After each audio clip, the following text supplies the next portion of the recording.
আসসালামু আলাইকুম প্রিয় দর্শক। সেরা আরবি মুসলিম মেয়ে বাচ্চাদের নাম দেওয়া হলো বাংলা অর্থসহ। নাম আলিয়া, অর্থ উচ্চ মর্যাদা সম্পন্ন ও সম্মানিত।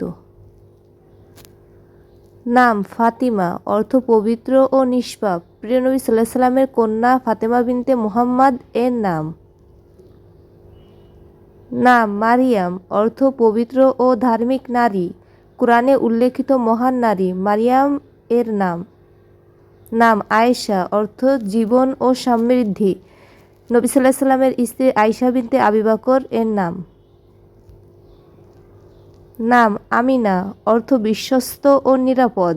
নবী সাল্লাল্লাহু আলাইহি সাল্লামের মা আমিনা বিনতে ওয়াহাব এর নাম। নাম নূর, অর্থ আলো ও আলোক। নাম হুদা, অর্থ সঠিক পথের দিশা। নাম জান্নাত, অর্থ স্বর্গ ও বেহেশত। নাম সাফা, অর্থ পবিত্র ও স্বচ্ছতা। নাম জয়নাব, অর্থ সুগন্ধি ফুল। মহানবী সাল্লাল্লাহু আলাইহি সাল্লামের কন্যা জয়নাব বিনতে মুহাম্মদ এর নাম। ভিডিওটি যদি আপনার ভালো লাগে অবশ্যই লাইক দিন, শেয়ার করুন এবং আমাদের চ্যানেলটি সাবস্ক্রাইব করুন। আল্লাহ হাফেজ।